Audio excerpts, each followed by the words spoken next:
All right, we're going to continue with some post-race media availabilities. We've now been joined by our race-winning team. The team owner, Roger Penske, who I know does not need any elaborate introduction, and also the winning crew chief, Jeremy Bullins. And Jeremy, we'll just go to you quickly for a couple of opening comments to kick us off. Just a little bit about the overall race and kind of there at the end, what your reaction was when you realized that Ryan had come home the winner. Yeah, for us, the race keyed a lot off the stage points. Being what our situation was coming in, we needed to get every point we could today.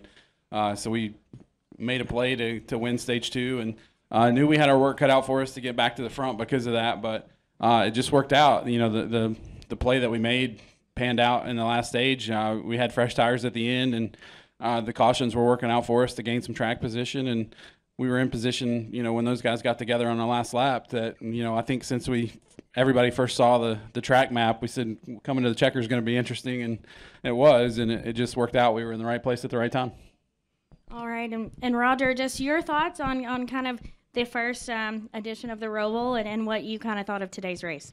Well, I think everyone wondered what was really going to happen here with the Roval, and lots of the drivers, the teams were, wow, it's going to be something. But I think the fact that it was the cutoff, for the next playoff made it more interesting. There was so much strategy going on, a lot of racing, and I think obviously the end and with Brad and certainly the 42 there at the end, it was a terrific show.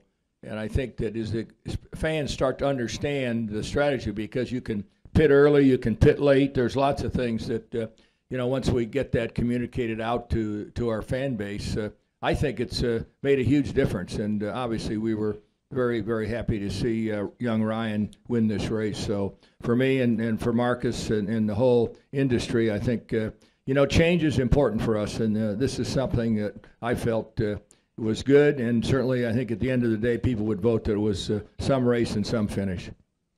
All right, we'll take questions. If you have one, please raise your hand, say your name and affiliation. We'll start with Jacob.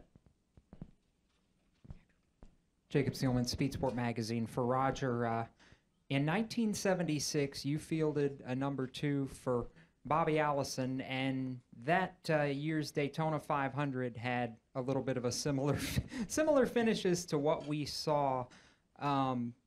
What were your thoughts there watching Ryan come through to take the checkered flag? And when that last lap started, did you believe there was a true hope it was going to happen like that?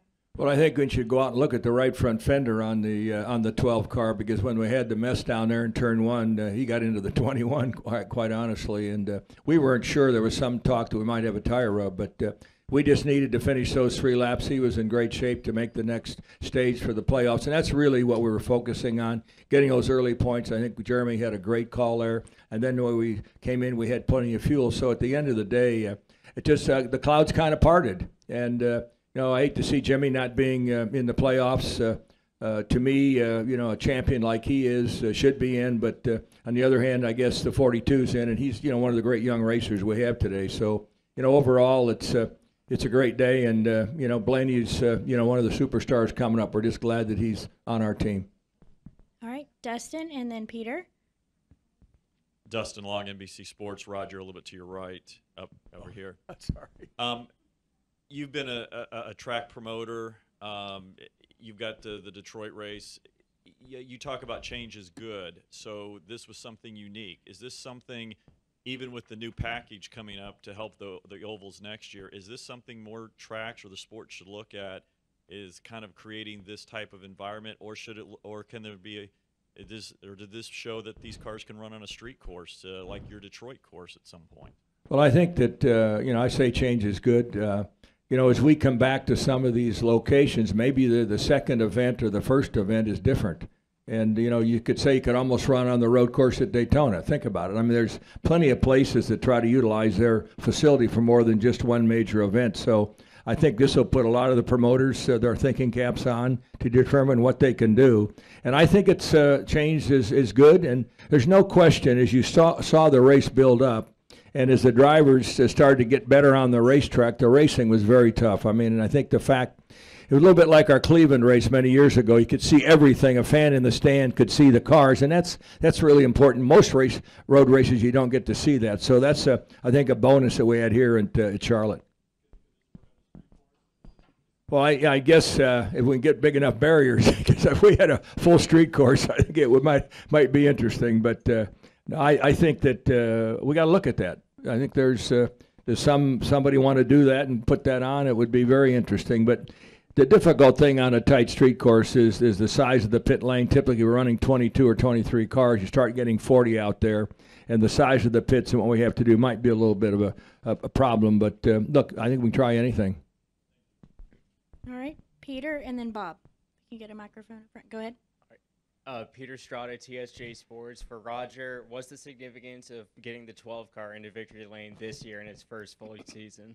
Well, listen, when you think about it, 7 out of the 12 cars that are in the next stage are all Fords. And to see the Stewart House has 4 and we have our 3 guys is, pretty exciting. And, we're sitting there on the edge, both for the 22 and 12. We've had good cars, good racing, but again, this is what it's all about. But, for Blaney, it'll just propel him to be that much tougher as we go into the next stage. All right, Bob. Bob Hawkers, ESPN. I had 2 for Roger. First, how big do you think it is for Blaney to make this next round and to get a win? Everybody's been looking for the young guys to kind of to win and be a little stronger. Well, that's what I thought when you think about Chase and you think about Blaney. They've run well, but they got wins this year, and for him to get in, Bob, to get in the playoffs, this next stage is monumental for his career. And I think his confidence. In fact, he said to me in victory lane, he said, "Look, I can really go in this next stage," because he likes those tracks. But I think overall, we got to give him the credit, and certainly Jeremy and Andrea Mueller. Is our engineer on that car too? Should give her a lot of credit for what she's done. Bringing that car to where it is, right, Jeremy? Absolutely. And I also want to ask on a separate topic. Dover's going to have a kiosk in their fan zone next week where people can bet on the race. They'll be able to bet on NFL games, anything you can bet on the casino inside. Are you in favor of that? Well, I might be in favor of going to Las Vegas and betting, but I'm not sure I'm ready to bet on a NASCAR race personally.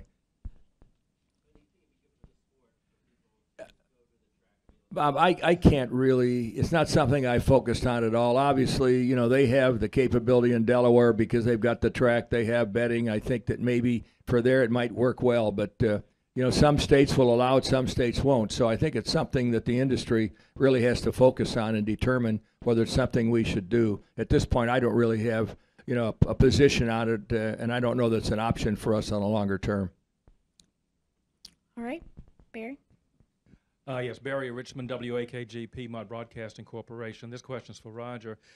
A few weeks ago on my radio show, I talked about the Penske organization maybe peaking at the right time, and this was when Brad Keselowski finally got a win. Joey had gotten his, and then, of course, Blaney was starting to look stronger. Can you talk about some of the efforts that have gone into this season for you all to get where you are at this point for 2018? Well, I think, you work these entire 28 weeks with equipment that you've worked on. There's been some rule changes in between. We've done some things, but the focus in building the cars, for this playoff period was something we focused on. Our R&D guys should get a big piece of credit for that because they've been working on evolutions of the cars we have for every week. In fact, we'll have new cars every week with something new on it, we hope, as we go forward, over the next several weeks. So, it's a focus. I think all the teams continue to bring better stuff. I don't think we've been to a track lately that we didn't have something different than the previous week. So I think that's the industry right now.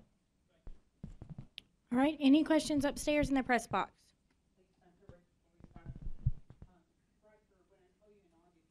Guys were working on something. Were you referring to how much will your car group start working with the 3 Cup cars to kind of push them through to the end of the playoffs? Lee, I couldn't quite understand it. Could you say it again, please? Sorry. Yes. When we the IndyCar Racing Gateway, you said you guys were working on something. Was it specifically just getting your cars better for the playoffs, and will your IndyCar group work the Cup guys to kind of help, propel them through the Well, I think that, from the road racing perspective, we've got lots of information and things the way we set our cars up on Indy. Some of it doesn't transfer, but I think there's a cross-pollination that's really happened here over the last several months, and certainly as we focused, on these cars, a lot of that's certainly paying off. Don't you think, Jeremy?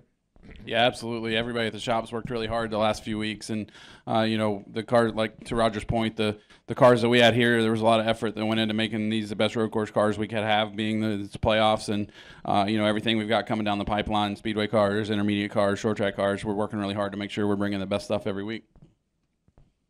And can you post the press break, Brian? Thanks. All right, any additional questions upstairs? No additional questions. All right, we'll come back downstairs. Any final questions for Jeremy or Roger? All right, congratulations, guys. We appreciate Thank you you, spending guys. some time Thank with you. us.